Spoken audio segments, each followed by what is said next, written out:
Welcome guys, how are you? It's me Deepak Kumar. और आज का वीडियो जो में हम लोग बात करेंगे top 10 questions asked in 2019 NEET and JEE. NEET और जेई के यहाँ 5 क्वेश्चंस आपको मिलेंगे और इस वीडियो के माध्यम से आपको ये आइडिया हो जाएगा कि प्रीवियस ईयर्स में क्वेश्चंस इस तरह से आए हैं तो इस ईयर में किस तरह के क्वेश्चंस आ सकते हैं। तो चलिए स्टार्ट करते हैं वीडियो को। सबसे पहले क्वेश्चन नंबर 1 के साथ, कंसीडर द फॉलोइंग स्टेटमेंट्स। यहाँ पे 4 स्टेटमेंट्स दिया हुआ, उसमें से करेक्ट स्टेटमेंट क्या है ना। पहला क्वेश्चन 1 का ए में बता रहा है कि दो मिक्स सॉल्यूशंस है, उसको आपस में मिक्स करेंगे हम लोग H2SO4 और NaOH का, तो उसका 1.3 आएगा। सेकेंड ऑप्शन में आयनिक प्रोडक्ट ऑफ वाटर जो बोल रहा है ये टेम्परेचर डिपेंडेंट होता है, ये सही है। A monobasic acid with Ka equal to 10⁻⁵ has a pH equal to 5, the degree of dissociation of this acid is 50%। इसको कैलकुलेट करके देखना होगा। The Le Chatelier principle is not applicable to common ion effect. तो option number D जो है ये incorrect है। बाकी के दो जो ए और सी का ऑप्शन है ये दोनों बना के देखना होगा। तो हम लोग क्या बोलते हैं कि sodium hydroxide and sulphuric acid ये दोनों क्या है, स्ट्रॉन्ग बेस और as well as strong acid है, तो ये कम्प्लीटली डिसोसिएट होगा। पीएच को हम लोग इससे निकाल सकते हैं। पीएच को हम लोग जान लेते हैं पहले। PH is defined as the reciprocal of hydrogen ion concentration, तो इसको हम लोग pH equal to -log H+ sign भी करते हैं। तो दो सॉल्यूशन को हम लोग मिक्स कर रहे हैं, दोनों का वॉल्यूम 400 ml दिया हुआ है, मतलब टोटल वॉल्यूम ऑफ सॉल्यूशन कितना हो जा रहा है, 800 ml सॉल्यूशन हो जा रहा है। ठीक है, यहाँ पे हम लोग दोनों को मिक्स करेंगे। H2SO4 और NaOH को जब मिक्स करेंगे, ये एसिड बेस रिएक्शन है, तो यहाँ पे सोडियम बाइसल्फेट और वाटर का फॉर्मेशन होगा। फिर सोडियम बाइसल्फेट फिर से डिसोसिएट होकर Na+H+ और सल्फेट आयंस बनाएगा। तो इस तरह से हाइड्रोजन आयन का कंसंट्रेशन आपका निकल के आ जाएगा। इसको हम लोग टोटल वॉल्यूम ऑफ सॉल्यूशन से ले लेंगे, तो मोल पर लीटर यानी 0.80 लीटर में आ रहा है वो, है ना। 800 मिलीलीटर को जब हम लोग 1000 से डिवाइड कर देंगे तो 0.80 लीटर आ जाएगा। तो इसका पीएच निकल कर आ जाएगा 1.3। ऑप्शन नंबर बी में ionic product of water increases with increase of temperature because ionisation of water is endothermic. हम लोग क्या बोलते हैं कि टेम्परेचर बढ़ाने से वाटर का डिसोसिएशन कॉन्स्टेंट बढ़ता है। ठीक है, इसी तरह से सी का ऑप्शन भी आपका करेक्ट हो जाएगा। ऑप्शन नंबर डी जो हो जाएगा वो इनकरेक्ट हो जाएगा, इसलिए इसका करेक्ट आंसर जो हो जाएगा ऑप्शन नंबर 4 हो जाएगा। ठीक है, A B and C is the correct answer. Second question में आते हैं, the oxo acids of sulphur that does not contains bond between sulphur atom is, है ना। ऑक्जो एसिड किसको बोलते हैं हम लोग, तो ऑक्जो एसिड्स को ऑक्सी एसिड भी बोलते हैं, या फिर इसका दूसरा और एक नाम हम लोग बोलते हैं टर्नरी एसिड बोलते हैं। उस तरह का एसिड जिसमें कि एटलीस्ट 1 हाइड्रोजन 1 ऑक्सीजन और 1 अनदर एलिमेंट होना चाहिए, उसको हम लोग उस तरह के एसिड को ऑक्जो एसिड बोलते हैं। तो इसमें इस क्वेश्चन बोल रहा है कि कौन सा ऐसा ऑक्जो एसिड है जिसमें कि सल्फर सल्फर का बॉन्ड नहीं पाया जा रहा है। तो इसका करेक्ट आंसर जो हो जाएगा H2S4O6 में हो जाएगा। जब इसका स्ट्रक्चर बना के देखिएगा, जैसे यहाँ पे H2S2O4 का स्ट्रक्चर बनाया गया है, इसमें सल्फर सल्फर के बीच में लिंकेज है। फिर आप H2S2O7 का बनाइएगा, तो H2S2O7 में सल्फर सल्फर के बीच लिंकेज आपका नहीं आएगा, बीच में ऑक्सीजन एटम आता है। बाकी जितने भी हैं नीचे H2S2O3, इसमें भी आपको सल्फर सल्फर के बीच में लिंकेज आएगा, लेकिन H2S2O7 में नहीं आएगा, H2S4O6 में भी आएगा। तो इसका करेक्ट आंसर जो हो जाएगा वो H2S2O7, जिसका हम लोग क्या बोलते हैं, ओलियम बोलते हैं ना। तो ओलियम में याद रखना है कि सल्फर सल्फर के बीच में लिंकेज नहीं होता। तो इसका करेक्ट आंसर हो जाएगा ओलियम, ऑप्शन नंबर H2S2O7 वाला। ठीक है, ये दोनों क्वेश्चंस जेई में आया हुआ है। ये क्वेश्चन भी जेई 2019 में आया हुआ है, तो इसका भी क्वेश्चंस देख लेते हैं हम लोग। The graph between sin² and r radial distance या रेडियल वेव फंक्शन बोलते हैं, is on below the this represent, ये क्या रिप्रेजेंट करता है। तो यहाँ पे हम लोग बोलते हैं sin² क्या बताता है, तो प्रोबेबिलिटी ऑफ इलेक्ट्रॉन डेंसिटी बताता है अराउंड द न्यूक्लियस, है ना। तो नोड्स उसी को बोलते हैं जहाँ पे इलेक्ट्रॉन्स का प्रोबेबिलिटी फाइंडिंग जो होता है वो नेग्लिजिबल होता है, ना के बराबर होता है, उसको हम लोग नोड्स बोलते हैं। तो यहाँ से नोड्स आपको टोटल निकल के आ जाएगा, एक नोड्स है। तो फर्स्ट वाले जो 1s ऑर्बिटल होते हैं उसमें कोई नोड्स नहीं होता है। तो इसका करेक्ट आंसर यहाँ पे चूँकि एक नोड्स आएगा आपका, है ना, क्योंकि एक एरिया कर्व्ड एरिया जो हो रहा है वो एक, ये जो सर्कल करके दिखाया गया रेड कलर से, वो एक आ रहा है नोड्स। तो इसका जो करेक्ट आंसर हो जाएगा ऑप्शन नंबर 2 2s ऑर्बिटल्स हो जाएगा। ठीक है, the given probability density curve is for 2s orbital because it has only 1 radial node, जो भी रेड कलर का सर्कल करके दिखाया गया था। Among other given orbital 1s and 2p do not have any radial node and 3 has 2 radial nodes. इस तरह से हम लोग बोल सकते हैं 1s का कोई नहीं होता है, 2s का 1 होगा, 3s का 2 होगा, 4s का 3 होगा, वो घटते चला जाता है।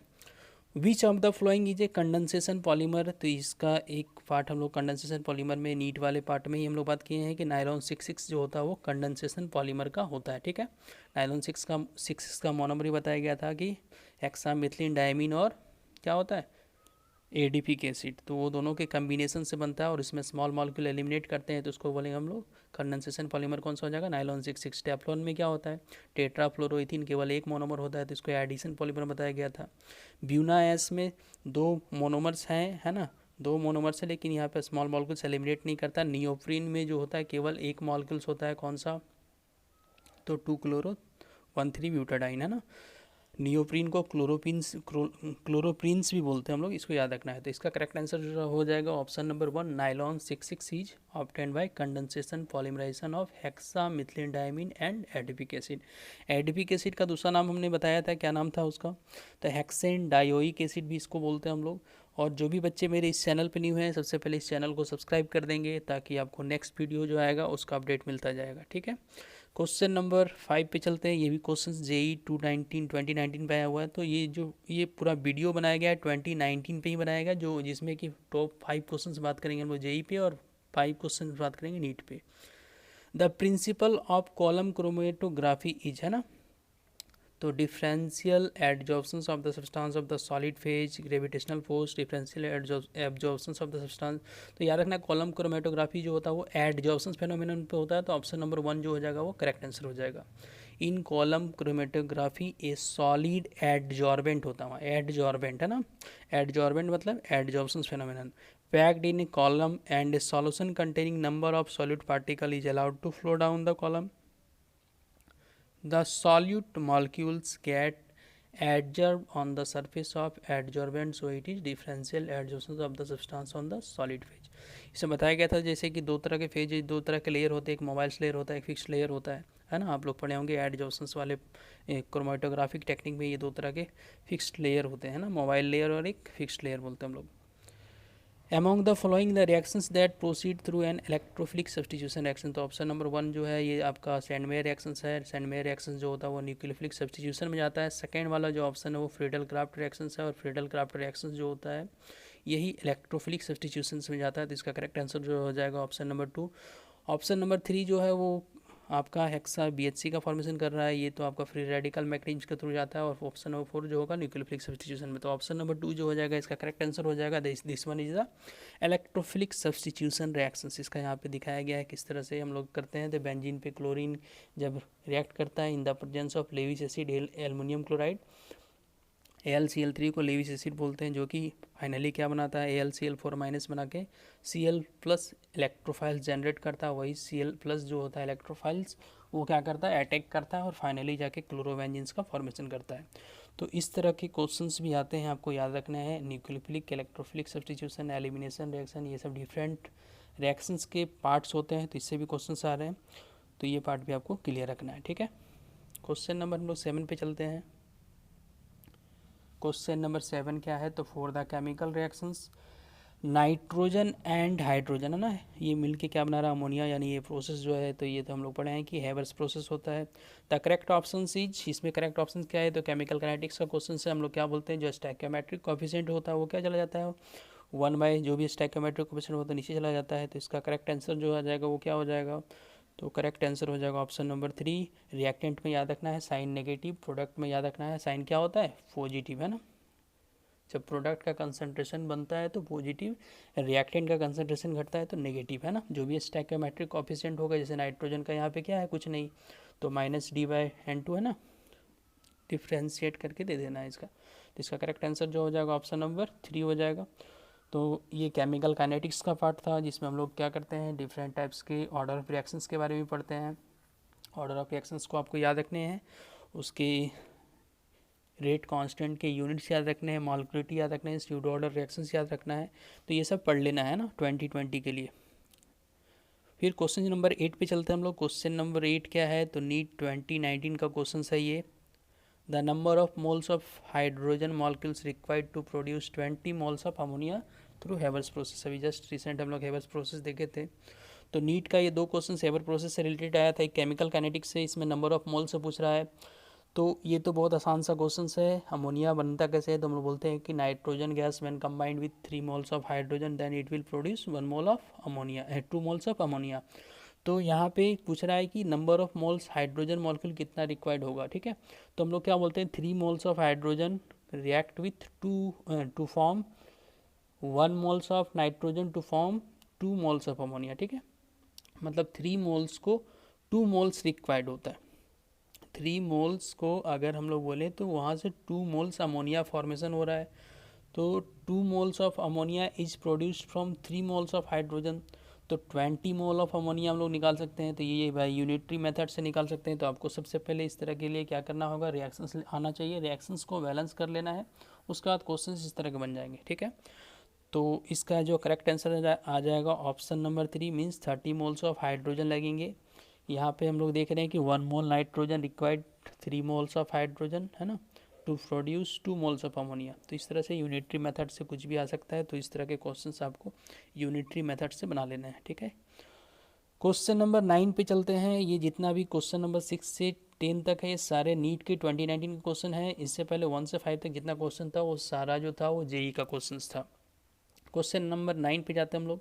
What is the correct electronic configuration of the central atom in K4Fe6 based on crystal field theory. Safety का क्वेश्चन भी लास्ट टाइम हमने बताया था प्रीवियस वीडियो में। तो यहाँ पे सबसे पहले क्या करना है, सबसे पहले आयरन्स का हम लोग को क्या निकाल लेना, ऑक्सीडेशन स्टेट।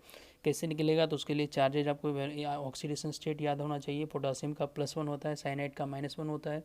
तो इस तरह से जब निकालिएगा तो आयरन पे कितना आ जाएगा, तो K4 है तो +4 इधर -6, तो आयरन पे कितना आ जाएगा +2।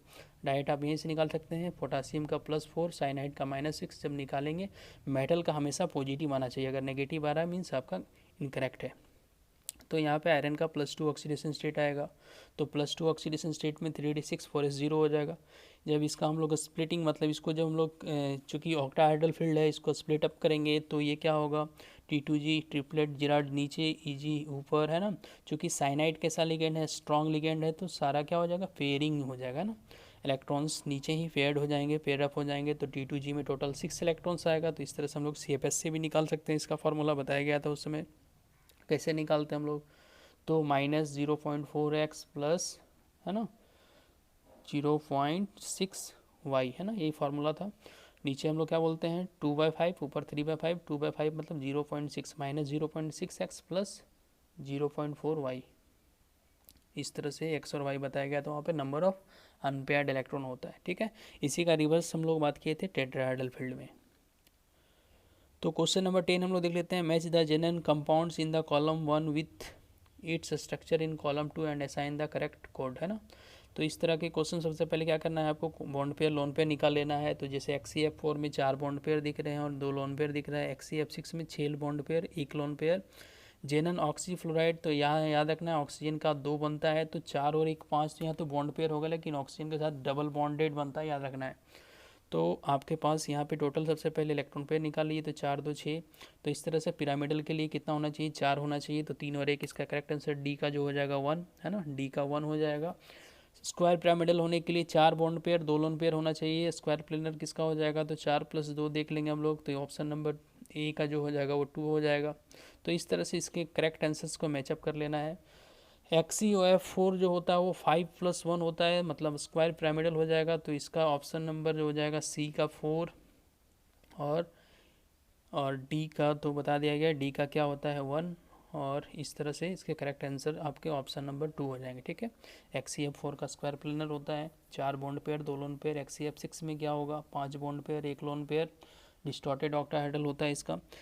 एक जेनन ऑक्सीफ्लोराइड जो है टेट्राफ्लोराइड, इसका क्या हो जाएगा स्क्वायर पिरामिडल। इसमें क्या होगा, तो 5 आपके बॉन्ड पेयर और 1 लोन पेयर। और XeO3 पिरामिडल 3 बॉन्ड पेयर और 1 लोन पेयर। तो इस तरह के क्वेश्चंस आपको प्रिपेयर करके जाने हैं ना। CFT जरूर कर लेना है, MOT जरूर कर लेना है, बॉन्ड ऑर्डर से भी रिलेटेड क्वेश्चन आते हैं। तो आपको इस तरह के क्वेश्चंस करके जाने हैं, ठीक है। तो इससे आपको आइडिया लग गया होगा कि क्वेश्चंस जो हैं किस तरह के आ रहे हैं। नेक्स्ट वीडियो हम लोग बात करेंगे इसी से रिलेटेड, नीट जेई से बेस्ट रिलेटेड। तो जो भी स्टूडेंट मेरे इस चैनल पर नहीं हुए, सबसे पहले क्या करेंगे, इस चैनल को सब्सक्राइब कर देंगे। Thanks for watching, have a nice day, thank you.